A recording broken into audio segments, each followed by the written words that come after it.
السلام علیکم پیارے دوستو، حضرت علاؤالدین احمد صابر رحمۃ اللہ علیہ کی زندگی کے حالات و واقعات۔ والد ماجد کی طرف سے آپ سید ہیں اور غوث الاعظم میرا محی الدین حضرت عبد القادر جیلانی رحمۃ اللہ علیہ کی اولاد میں سے ہیں۔ والدہ ماجدہ کی طرف سے آپ کا سلسلہ نسب امیر المومنین حضرت عمر بن الخطاب رضی اللہ تعالیٰ عنہ پر منتہی ہوتا ہے۔ آپ کے والد ماجد کا نام عبد الرحیم ہے، آپ کی والدہ ماجدہ کا نام ہاجرہ ہے اور جمیلہ خاتون کے لقب سے مشہور ہیں۔ آپ نے 19 ربیع الاول 592 ہجری کو ہرات میں اس عالم کو زینت بخشی۔ آپ کا نام علی احمد ہے۔ آپ کے خطابات مخدوم اور صابر ہیں۔ آپ رحمت اللہ علیہ کا لقب علاؤالدین ہے۔ آپ رحمت اللہ علیہ کی بچپن کی زندگی کے پہلے سال میں آپ 1-2 دن دودھ پیتے تھے اور دوسرے دن دودھ نہیں پیتے تھے، گویا اس دن روزہ رکھتے تھے۔ جب زندگی کا دوسرا سال شروع ہوا تو تیسرے دن دودھ پیتے تھے اور 2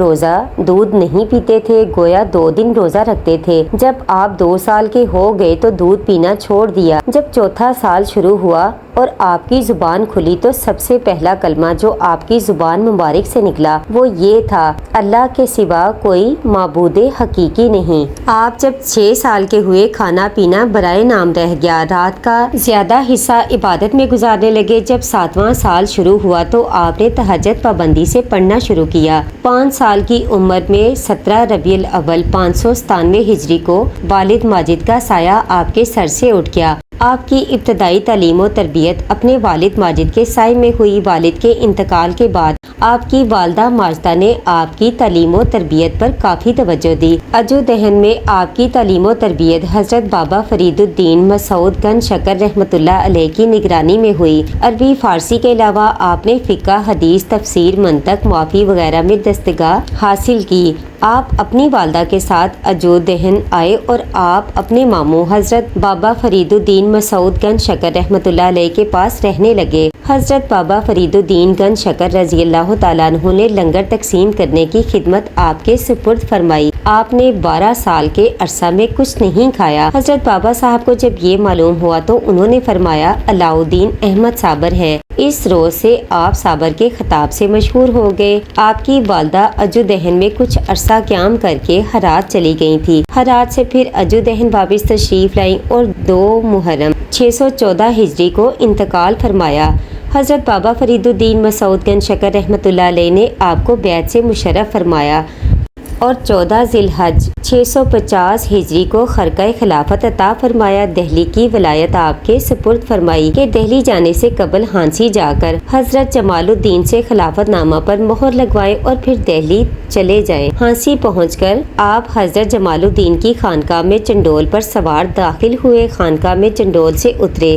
یہ بات جمال الدین ہانسوی کو ناگوار ہوئی۔ نماز کے بعد آپ نے اپنے پیر و مرشد کی عطا کی ہوئی شال نکالی اور حضرت جمال الدین ہانسوی سے اس پر مہر لگانے کو کہا۔ حضرت جمال الدین ہانسوی نے چراغ منگایا اور خلافت نامہ کو پڑھنا شروع کیا۔ ہوا تیز چل رہی تھی، چراغ یکایک گل ہو گیا۔ حضرت جمال الدین ہانسوی نے آپ سے کہا کہ چونکہ چراغ گل ہو گیا ہے لہٰذا اب خلافت نامہ پر کل دستخط کر دیے جائیں گے۔ آپ نے جب یہ سنا تو پھونک ماری اور چراغ روشن ہو گیا۔ حضرت جمال الدین ہانسوی کو یہ بات ناگوار ہوئی اور انہوں نے آپ سے کہا، دہلی والے کب آپ کو برداشت کر سکیں گے؟ آپ تو ذرا سی دیر میں دہلی کو جلا کر خاک کر دیں گے۔ یہ کہہ کر حضرت جمال الدین ہانسوی نے آپ کا خلافت نامہ پھاڑ دیا۔ خلافت نامہ پر مہر نہیں لگائی۔ آپ نے غصہ کی حالت میں حضرت جمال الدین ہانسوی سے فرمایا، چونکہ تم نے میری مثال کو چاک کر دیا، میں نے تمہارے سلسلہ کو مٹا دیا۔ حضرت جمال الدین ہانسوی نے پھر پوچھا، شروع سے یا آخر سے؟ آپ نے جواب دیا،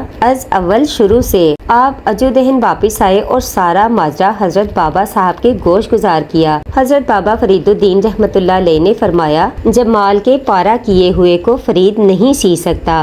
حضرت بابا صاحب نے آپ کو کلیر کی ولایت سپرد فرمائی، آپ کی مثال پر اپنے دستخط کیے اور اس مرتبہ آپ کو حضرت جمال الدین ہانسوی کے پاس جانے کی تاکید نہیں فرمائی۔ باحکم اپنے پیر و مرشد آپ کلیر پہنچے۔ کلیر اس زمانے میں ایک بڑا شہر تھا، اس کی آبادی بھی کافی تھی، علماء فضلاء اور مشائخ کافی تعداد میں وہاں رہتے تھے۔ جمعہ کی نماز کے لیے 400 چنڈول آئے تھے۔ رئیس کلیر اور قاضی شہر پر آپ کی رشد و ہدایت کا کوئی اثر نہ ہوا۔ جب کلیر کے لوگوں کی نافرمانی اور سرکشی حد سے بڑھ چکی تو آپ کے ضبط کا یارانہ نہ رہا۔ آپ جمعہ کی نماز کے واسطے جامع مسجد گئے اور پہلی صف میں بیٹھ گئے۔ اتنے میں رئیس کلیر اور قاضی شہر مسجد میں آئے۔ آپ کو پہلی صف میں بیٹھا دیکھ کر آپ کو اور آپ کے معتقد دین کو برا بلا کہا اور پہلی صف سے ہٹا دیا۔ آپ وہاں سے اٹھ کر مسجد سے باہر آ کر بیٹھ گئے۔ تھوڑی دیر نہ گزری تھی کہ آپ نے مسجد کی طرف دیکھا اور فرمایا تو نے ان لوگوں کو صحیح سلامت چھوڑ دیا۔ آپ کا یہ فرمانا تھا کہ مسجد ایک دم گری اور وہ سب لوگ دب کر مر گئے۔ یہ بھی کہا جاتا ہے کہ جب لوگ رکوع میں گئے تو آپ نے مسجد کو حکم دیا کہ وہ بھی سجدہ کرے۔ اس فرمان کے مطابق مسجد گری اور وہ سب لوگ دب کر مر گئے۔ آپ کی والدہ ماجدہ کے اصرار پر حضرت بابا فرید الدین گنج شکر رحمۃ اللہ علیہ نے اپنی لڑکی ختیجہ بیگم عرف شریفہ کا نکاح آپ سے کر دیا تھا۔ آپ اس زمانے میں حضرت بابا صاحب کے پاس اجو دہن میں تھے۔ آپ کی والدہ ماجدہ نے آپ کے حجرے میں روشنی کی اور دلہن کو حجرے میں لا کر بٹھا دیا۔ جب آپ اپنے حجرے میں تشریف لے گئے تو حجرے میں روشنی اور ایک عورت کو بیٹھا ہوا دیکھ کر متعجب ہوئے۔ آپ نے پوچھا تم کون ہو؟ دلہن نے جواب دیا کہ آپ کی بیوی ہوں۔ یہ سن کر آپ نے فرمایا یہ کیسے ممکن ہے کہ ایک دل میں دو کی محبت کو جگہ دوں؟ میں تو ایک کو دل میں جگہ دے چکا ہوں، دوسرے کی قطعاً گنجائش نہیں۔ آپ کی زبان سے یہ الفاظ نکلتے ہی حجرے میں سے ایک آگ نمودار ہوئی جس نے دلہن کو جلا کر خاکستر کر دیا۔ آپ 13 ربیع الاول 690 ہجری کو واصل بحق ہوئے۔ آپ کا مزار پر انوار کلیر میں فیوز و برکات کا سرچشمہ ہے۔ حضرت شمس الدین ترک پانی پتی آپ کے خلیفہ ہیں۔ آپ میں شان جلالی بدرجہ اتم تھی۔ آپ کو نسبت فنا اعلیٰ درجہ کی حاصل تھی۔ ریاضت عبادت اور مجاہدہ میں ہمتاً مشغول رہتے تھے۔ آپ کے پیر و مرشد حضرت بابا فرید الدین گنج شکر رحمۃ اللہ علیہ آپ سے بہت محبت کرتے تھے، جیسا کہ ان کے الفاظ سے ظاہر ہوتا ہے۔ حضرت بابا صاحب یہ بھی فرماتے تھے میرے سینے کے علم نے شیخ نظام الدین کی ذات میں اور میرے دل کے علم نے شیخ علاء الدین علی احمد صابر کی ذات میں سرایت کی ہے۔ آپ کی ولایت کا تعلق ولایت موسیٰ علیہ السلام سے ہے اور قلب آپ کا قلب اسرافیل علیہ السلام پر واقع ہوا تھا۔ آپ طریقت میں حضرت شیخ نجم الدین کبریٰ سے مناسبت رکھتے تھے۔ آپ روزے باکثرت رکھتے تھے، پانی میں ابلے ہوئے گولر بغیر نمک ملائے کھاتے تھے۔ آپ صرف تہبند باندھتے تھے، رنگین خرقہ گل اور منی کا پہنتے تھے اور جوتا نہیں پہنتے تھے۔ آپ کو بارگاہ ایزدی میں مقبولیت حاصل تھی۔ آپ کی دعا قبول ہوتی تھی اور جو کچھ فرماتے ویسا ہی ہوتا۔ آپ کی بددعا سے کلیر ویران ہوا، دور دور تک آبادی کا نشان نہیں رہا۔